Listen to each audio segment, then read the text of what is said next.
What's up, y'all? It's Sally Sosa, and I just jumped off the porch with Dirty Glove Bastard. Let's go. Gang.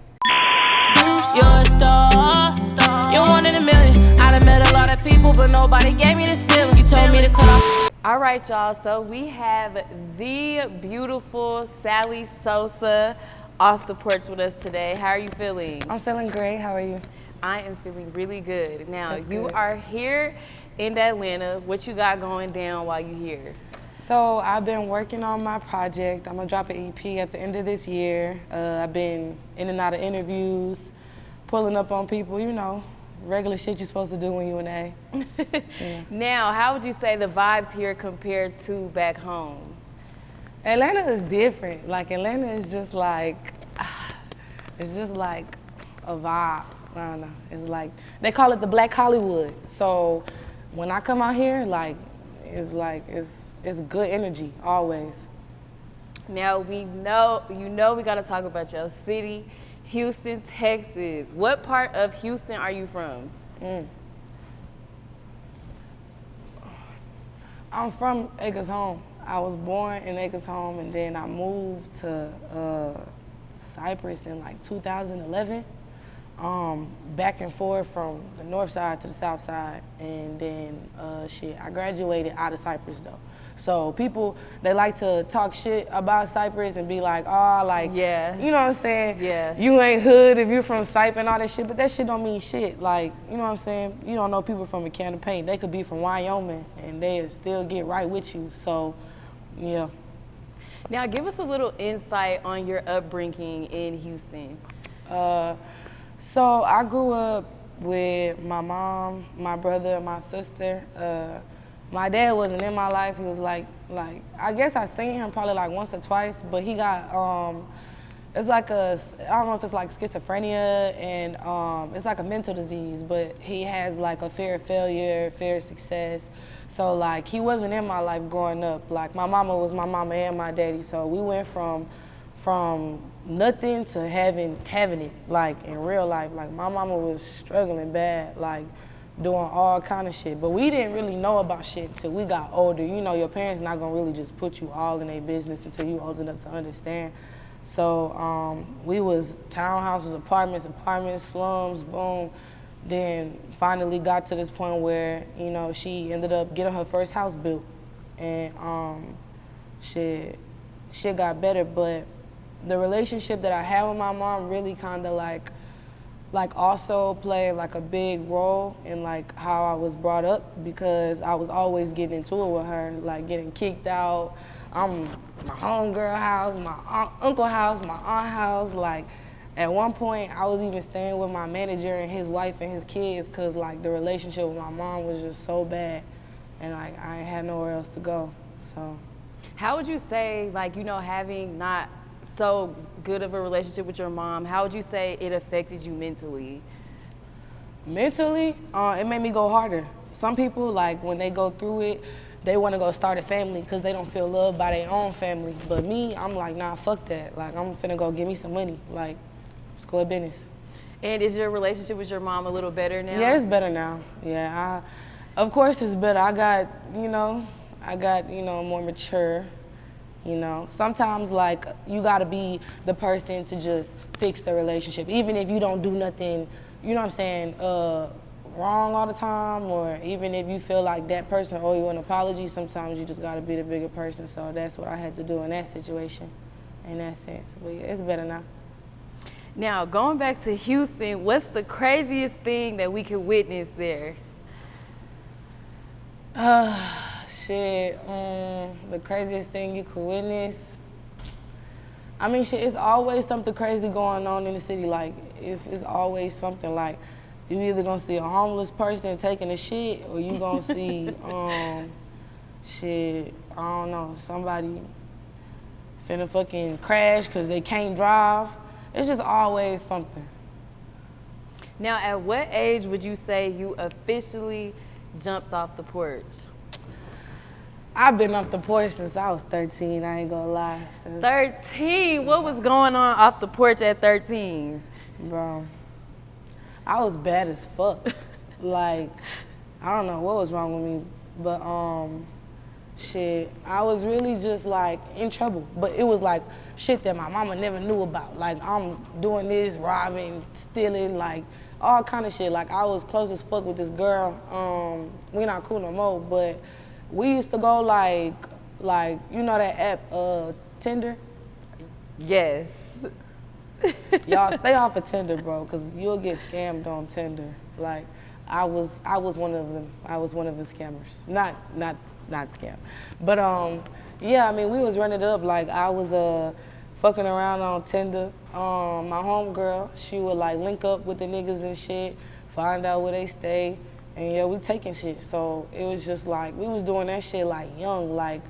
And we was going into Walmart, taking shit out of Walmart, going back and reselling it for whole price. Like, at first it started off with just stealing, but then we kind of got older and figured out like, what the fuck? Like, we making all this money, we might as well just sell this shit. Like, what the fuck is we stealing it and just enjoying it for ourselves when we could sell it and make more money and still enjoy the profit? So we was doing that shit 13, 14, and then shit, 16, it was just hell. It was just chaos. So, woo, so at what moment were you like, dang, like we can't keep doing this, we can't keep jugging and finessing like this? When I started making a name for myself as a rapper, like people was DMing me like, Sally, somebody's faking like they you on Tinder. The whole time I'm like, it's me. Fuck, I can't do this no more.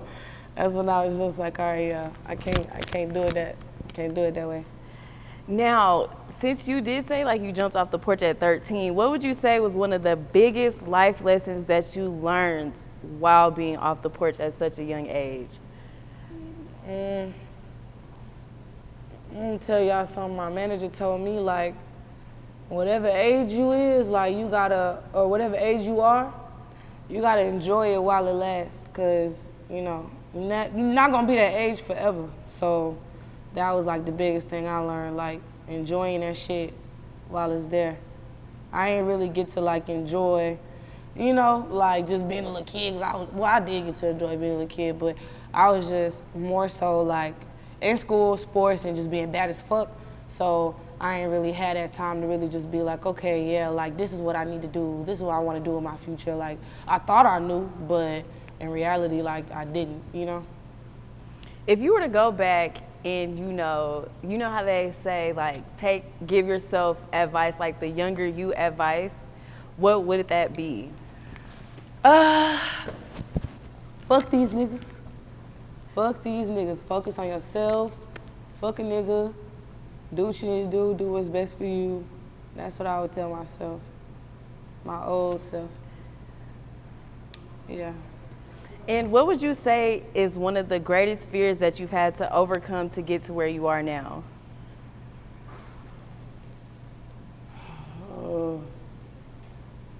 I'd say like the greatest fear I had to overcome to get to where I am now is like being comfortable with being alone. That's a really big thing. And I don't think people understand that you have to spend time with yourself, because if you don't, you're gonna be living through other people. Not even just that, but it's like when you alone, it's just you and your thoughts. You gotta be strong in the mind. If you weak-minded, it's raps. And I know that you are really big on self-love, and I do want to dive into that topic with you. So what would you say were some things that you had to go through in order to have that confidence within yourself? I got done the worst way. I was fucking with a New Orleans nigga, talking about heavy, like all type of shit. And what happened? He was just cheating on me, fucking with other hoes on me. I'm like, damn, like, and I'm young than a bitch, so I'm thinking I'm, you know what I'm saying, this shit. But whole time he, you know what I'm saying, running around with other hoes and shit. So that eventually led to me finding out he was cheating on me. We broke up. He was still trying to be with me. I'm like, nah, fuck that. We was still fucking around, and then like a month later, he popped out and had a baby on me. And like this was somebody that I thought I was supposed to be with. You know what I'm saying? So I'm just like, damn, like, and the feeling of being in love and feeling like you're supposed to spend the rest of your life with this person, and then something like that's just that big and traumatic. That's like, how do you say? You can't come back from that. It's like irreversible. That was how it felt. Like, it's like once you bring a child into this world, it's like that's irreversible. Like, you know, I can't. It ain't nothing me and you can do now, cause it's like you did everything with somebody else that I wanted to do with you. So it's like, and that really it broke my heart. Like, but I really been heartbroken really since birth. Like, when my daddy didn't even sign my birth certificate. So it's like a lot of that stems from just like not having, I guess I'd say, like a father figure, you know? And how would you say you really started to develop that self-love for yourself? Shit. I really just started just doing things that made me happy. I really didn't know what made me happy, you know? That's some shit you gotta do as a person. Like, you gotta just evaluate, okay, what I like, what I don't like. So me personally, I like to overindulge in like positive affirmations. I like to get my nails done. I like to get my feet done. I like to have my hair done. I like to eat. Like, I love food. I love trying different food. Like, so for me, all of that is like practicing self-love, because you're doing shit that makes you happy. So, you know, that's really what it's all about. And you know, I feel like this generation, like the Gen Z, just with social media, they got a lot of pressure to be like damn near perfect. They gotta, you know, dress a certain way, do all of those type of things. So what advice would you give for younger girls who have that pressure to be perfect and that can kind of get lost in the sauce? I'm sorry, my motherfucking manager friend did not roll his wood right. I got nugs coming to my mouth and shit. Like, what the fuck? That shit goofy. But look, my advice I would give to anybody that's younger, I would say stay true to yourself. I would say be you, because, you know, God made you for a reason. And I would say, if there's a will, there's a way. That's a quote that I grew up on. I wrote it down in my room when I was a little girl in Sharpie. My mama was trying to beat my ass behind the shit, but I was like, nah, like I'm running from them ass whoopers, nah. But I wrote it in my room when I was a little girl. But it's basically, it just stands for like, if you're willing to get something done, there's always a way to get it done. There's always a way to do it. So for me, I just live by and die by that quote, because it's like, you have to have willpower. So I would also tell anybody else that's younger that's watching me, you know, like, you gotta have willpower. You know, you gotta want it for yourself more than anybody else want it for you. And if you don't have self-love in this industry, what can be the consequences or the downfall of that? I feel like if you don't have self-love in the industry, it's like, you ever seen a leaf fall in water? That's what's gonna happen to you in the industry. You just gonna be all over the place, going any which way. Places you probably don't even wanna be, that you just ended up being in, you know, just because you don't got self-love, or because you don't know what you want for yourself. Now, getting into your music, how did the buzz of Sally Sosa come about? Well, really, like, sorry, that's my mic. Really, I've been having buzz. Like, I used to play sports and shit, but once the buzz really started coming, it really wasn't until I dropped my third mixtape, and it was called Life of Sosa 3. And I had this song on there called A Letter to the Streets. And the original beat that I recorded this song on, like, we uploaded it, had it on World Star, like, it was going crazy. And the beat was sold. So I was just like fucked up, like, damn, like, I take my fucking hit song down. That's what I thought was, you know, my hit song at the time. And I just remember like thinking to myself, like, it's okay, don't worry about it. Like, you know what I'm saying? Label, whoever, they gonna make a new beat for me. We gonna put the song back up and it's good. And we put A Letter to the Streets back out once I became a signed artist. But when it was out, when I was an unsigned artist, that's how everybody was finding me. So I feel like Sally Sosa really came about from A Letter to the Streets, like once I really like show I'm vulnerable with my pain. And how are you really able to identify yourself as an artist?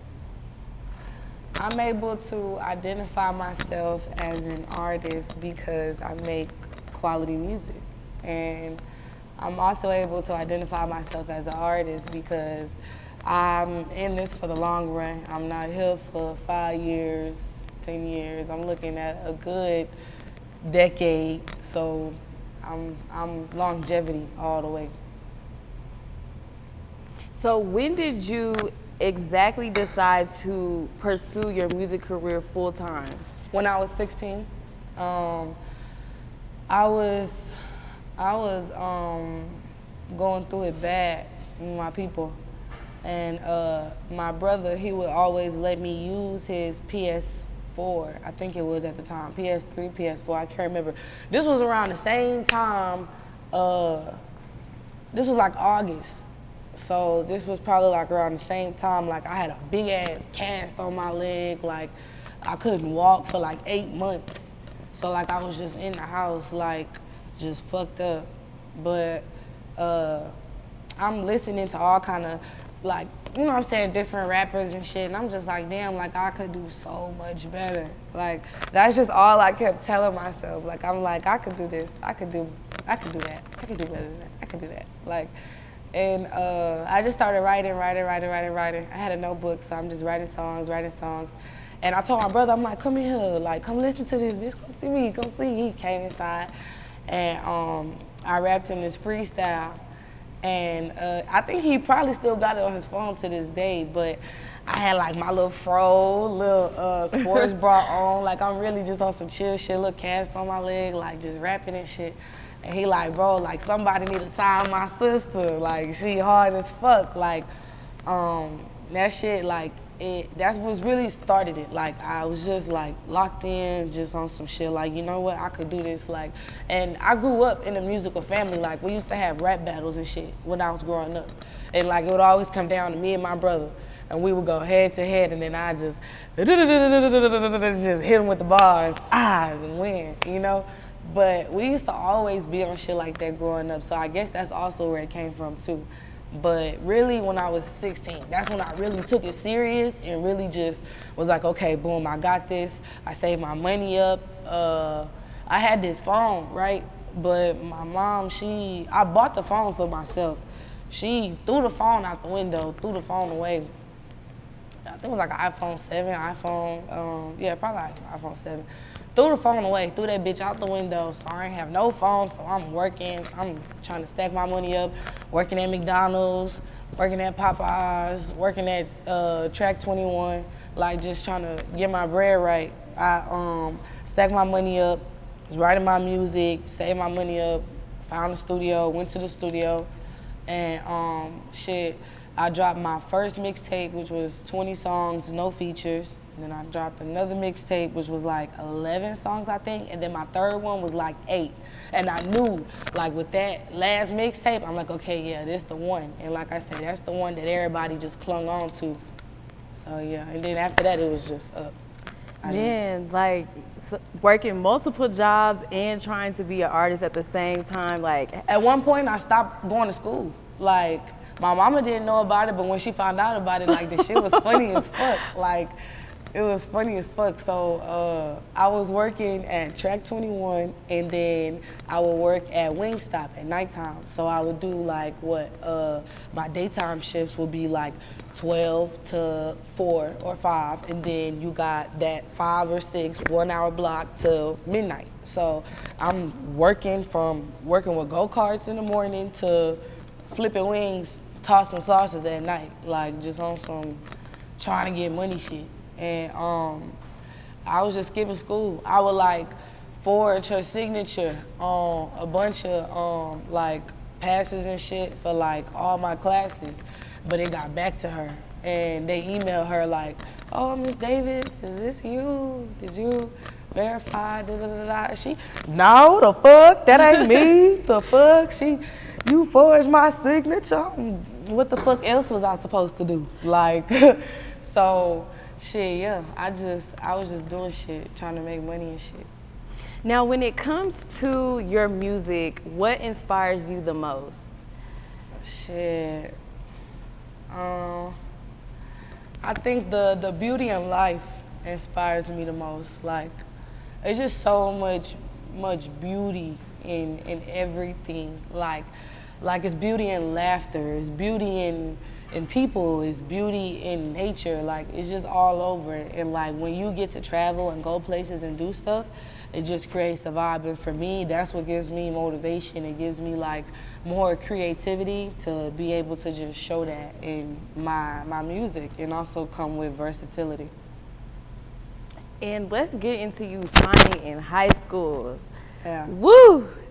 So, was there any conflict with you being in high school and signing to a label? Definitely. Talk to us about it. Hey, this shit's crazy as fuck. So, before I signed my deal, my A&R, he flew out to Houston to come see me, because originally I was supposed to go out there, but I'm, you know what I'm saying, 18 in high school.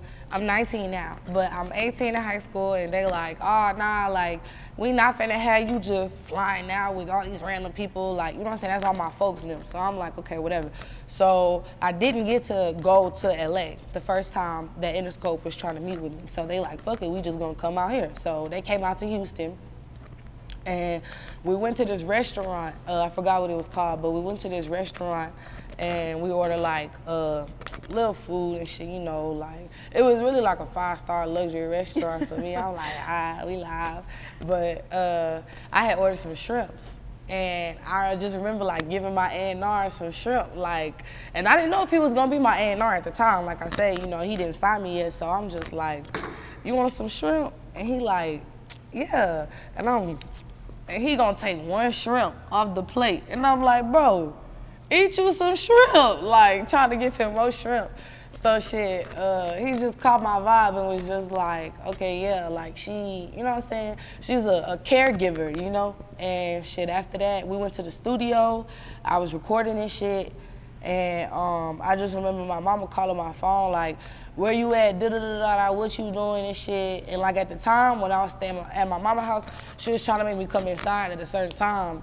And I'm like, what the fuck, like I'm not doing that shit. So I'm in the studio, and she calling me, I answer the FaceTime, and she cussing me out, like while my A&R is sitting in the other side of the studio room. So I come outside of the studio room, and I try to hand the phone to my manager, like, just play it smooth, get her to understand what we doing. We trying to make money, we, you know what I'm saying, finna get that bag. And she looking at my manager, he like, hey mama, what the fuck y'all doing? Just going off, like just going in. And he like, I'm just trying to tell, I don't give a fuck. I want her ass home. Like just going in. And he like, okay, yes ma'am. And then he was finna put my A&R in the camera, and my A&R is Caucasian. So she looking, and she, what the fuck y'all doing around my daughter? What the fuck? Like, I'm just like, man, she gonna blow it. Like, she gonna blow my whole opportunity. Like, that's all I was thinking. Yeah. And luckily she didn't. Like, he still wanted to sign me. I feel like it was probably more repo. I gotta save her. Let me get her ass up. But shit, like, it was just no, how I say, like, it was just, you know how you meet in the middle? It was like my people was just not trying to meet in the middle with the shit. So me, it's like, I'm gonna take that leap of faith, you know what I'm saying? So it's either gonna be like, I'm gonna do it and it work out for me, or I don't, and I just gotta go back to the drawing board. Y'all can say I was right, and it is what it is. But, you know, luckily it turned out for the best, because it was God's plan. What would you say it took for your family to to finally say, like, you know what, go for it, just do it? I mean, I ain't gonna lie. My people always been supportive, but they just didn't trust people. So for them to like be like, okay, yeah, like fuck with these people, it didn't take like none of that. Like I just did it on my own. Like I was staying with my aunt at the time, and my aunt actually like granted my manager wishes and was like, okay, yeah, like she can come to LA with y'all, take care of her. And that was in November of 2020? I don't fucking know. Yeah, something like that, almost finna be 2020. So like, she granted his wishes and she was just like, okay, fine, she can come. And that was months after. So it probably took like, what, 4 months, maybe 5? Cause I got signed during the pandemic. So it was already like, I couldn't go nowhere anyway, you know?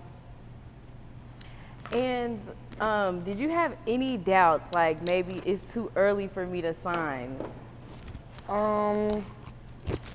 No, because the way my life was at the time, like that was my only option. That was the best option. It was like this has to work. You know, you ever like had a plan and you just like, this plan gotta fall through. If this don't fall through, like, I don't know what's next. Like that was me with music. And I don't know. I just had like so much like confidence and like willpower in myself, and I prayed,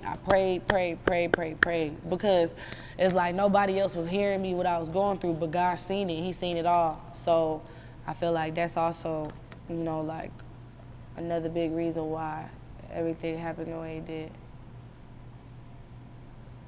Yeah. And you are actually the first female signed to Interscopes Listen to the Kids. Now, how are you learning to navigate through this industry as a woman, especially being a Black woman?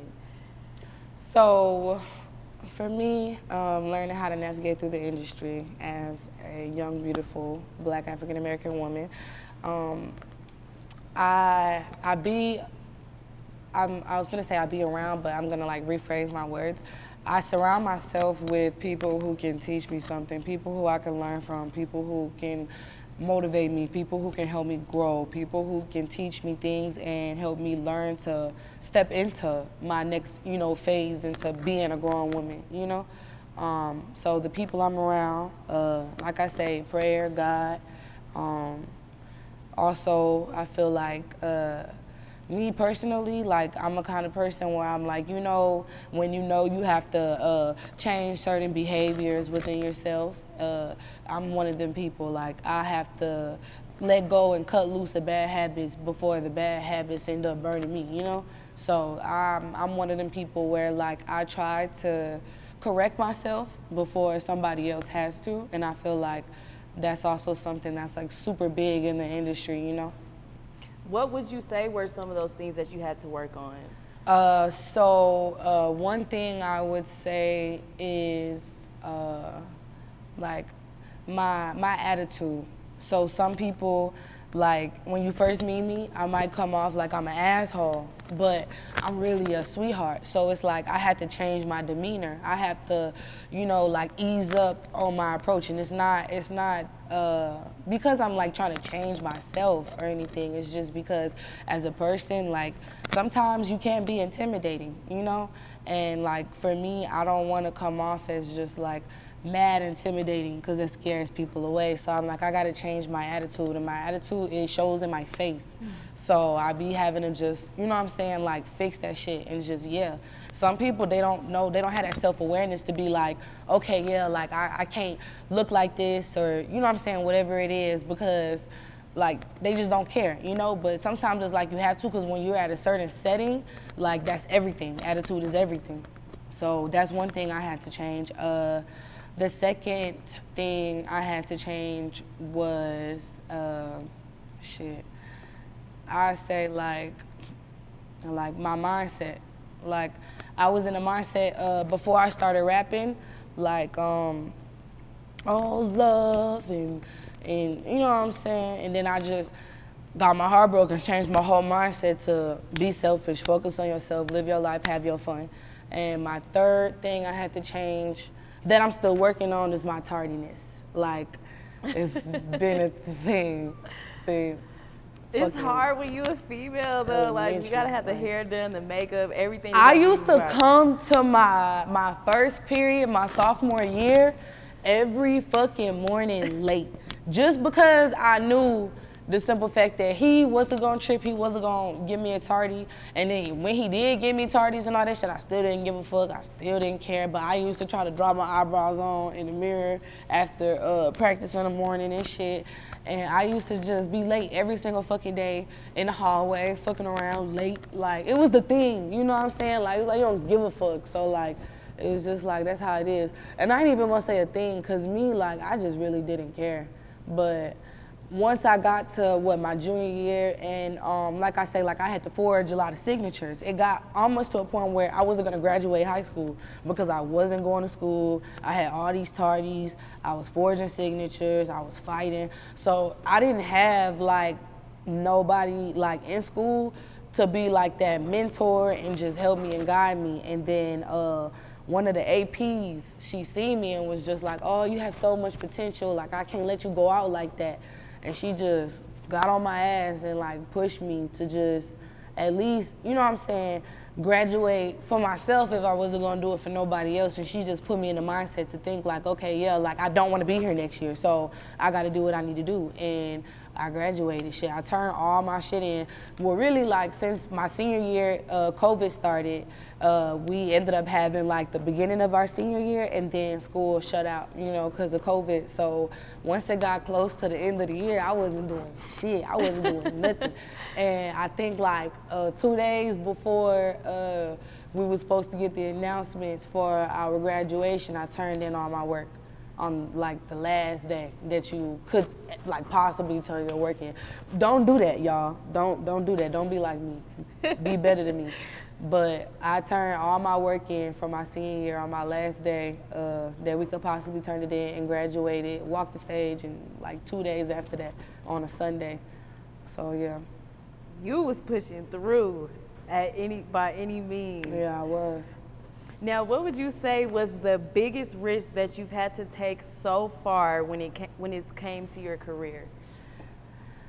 The biggest risk I've had to take so far when it's come to my career is, I say, like, putting my trust into others with, you know what I'm saying, my career, or putting my career in the hands of others when it comes to my career. Because when you're working with a label, management, whoever, it's like, you know what I'm saying, they doing a job for you, you know, and it's like, it make or break you. So for that, it's like scary, you know what I'm saying? It's like, I don't know what you're gonna do. I'm putting my trust in you, don't let me down. So yeah, like that's probably the biggest thing for me. And I do know that Durk was like one of your like influences growing up. Not growing up, sorry, but he was just someone. Growing up. Growing up, okay, growing up. So I know that you guys are super cool now. So how are you able to like build that relationship with somebody like Durk? It's crazy because I met Smirk like 3 years ago. We met through my manager who used to work for him, and he was like a bodyguard to him. And he's like, I got an artist, her name's Sally Sosa, I want you to meet her. And the first time we met was on FaceTime. I was in LA, and I think he was in Chicago or somewhere, and I was in the studio, and they just put him on the phone with me and was like, what's up? And I'm just like, hey, Smirk, like I just know this man, like we just cool, like we just been talking.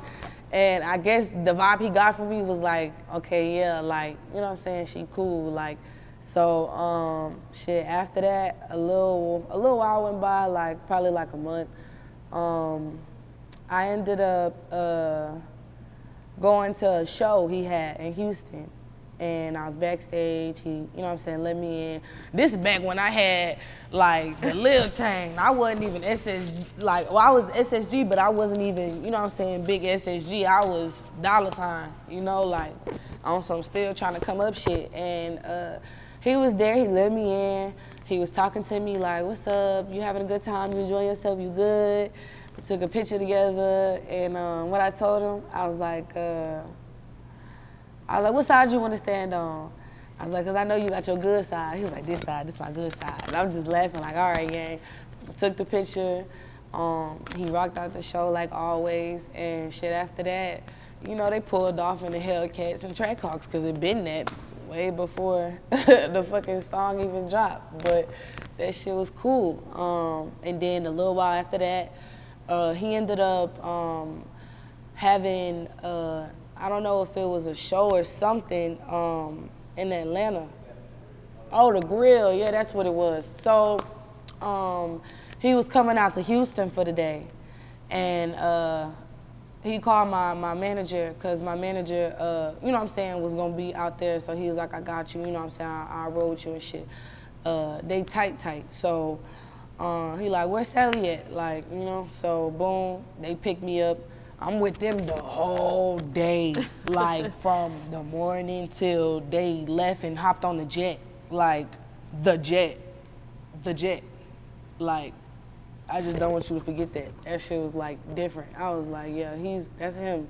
But shit, we went to Johnny Dang, and that nigga Johnny, he almost got my ass drunk off of Bel Air. Shout out to Rick Ross, cause that nigga got some good ass liquor. And shit, we was just chilling. Shout out to my nigga Bands too, DJ Bands, that's my dog.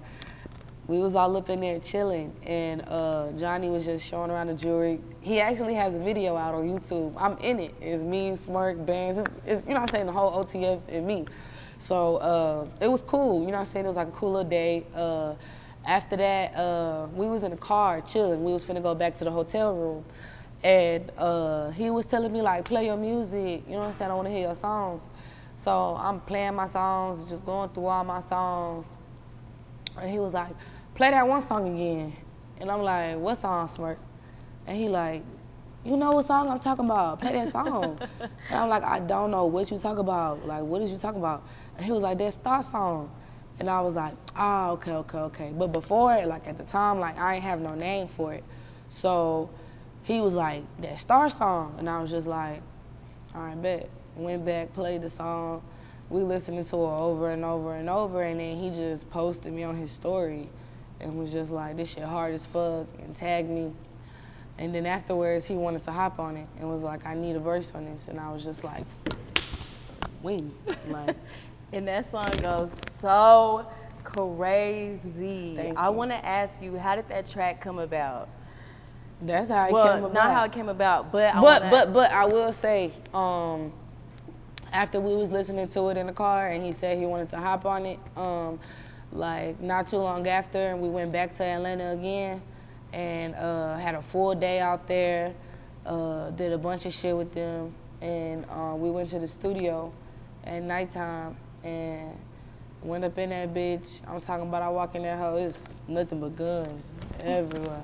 I was like, oh yeah. The vibes is right. Yeah, and well connected and well protected. Yeah, sure that. And shit, it was cool. Like we was all up in there vibing. He seen me, you know, dab me up and shit, you know. And we was all up in there talking and shit. And then he went in there and he freestyled his verse from scratch, like, and went up in there and just knocked it out. So I'm sitting in the room just listening to him record, and I'm just in awe, like, of how he worked, like, and he also taught me, like, some of my ways, like, of how I work now when I record, like, it's sort of kind of similar to that, like, but he was just freestyling off the dome and just laid that shit down on my shit. And it's so crazy because I'm thinking at the time, at the end of his verse, he started singing. And I'm already thinking like, you know, it'd be so crazy if he just started singing. And then he started singing. And I was just like, we got one. Like, it's a hit. It's a hit, we got one. So like, this shit was just crazy. But yeah, we got to watch him record, so the shit was live. And then after that, shit, we was chilling and shit, smoking and shit. Went home and then put that bitch together, and he posted it on his story that night too and shit, and was like, we made a hit for sure. And I was like, for sure. Period. Yes, Mary had a little lamb. And getting into your project, Life of Sosa, talk to us about the creative process with this one? So the creative process behind Life of Sosa was basically just like on some shit like my life. So all the songs was just everything that I was going through, went through, been through, seen, done, or heard. I think that looking back now, like I have so many songs like that didn't make like none of those mixtapes. I still have all the songs I've ever written. Like I write, so like I got like a stack of papers and there's nothing but songs. Like that's old songs, like in books. So that process for me, I picked everything out of myself. I did everything myself. Like I figured out how to set everything up. I made my own BMI. I paid for it. Made my own distro kit. Paid for it. I set everything up myself and just ran everything like I had a motherfucking manager. Like I had motherfuckers pushing me, but it was just me. I'm sending my shit to everybody on Snapchat, sending my shit to everybody on Twitter, like just putting my shit out there. Like, and it might have been annoying to some people, but other people was like, okay, this hard. Like, I'm gonna give it a chance. Like, cause people love listening to new music. So it's like if they can, you know, cling on to something before somebody else do and make them feel good. Cause he's like, I've been on him, I've been on her. So it was just like, that for me, like I was always sending my shit out to people before I even got to the point where I'm just like, I'm finna post this and they gonna fuck with it because I am who I am. You gotta start from somewhere, so you gotta promote yourself and push yourself, and that's what I was doing with Life of Sosa. That's what I was doing with all 3 of the mixtapes, like just promoting, sending my shit to everybody, telling motherfuckers, like I wouldn't know your ass from a can of paint. I'm just like, okay, yeah, like go listen to my music though. Right. Like, is it. Now, when making this, what did you really want, like, people that knew you to grasp from that project? I wanted people to grasp that I'm an artist and that I'm a complete, immaculate, separate individual. Like, I'm separate. You can't put me in the same bin as this person, that person. You can't do it. Like, I'm my own separate, immaculate individual. Like, I'm coming different. Now, you also worked with Tusi on Right My Wrongs. What was the inspiration behind this track? The inspiration behind Right My Wrongs, can't really remember. Like, I think I was just like vibing out to melodies, and I was in Sugar Hill Studios. Shout out to Sugar Hill, we fuck with y'all, we love y'all. And it was me, my manager up in there, and what's the name was up in there with me too, Young Al, he was up in there with me.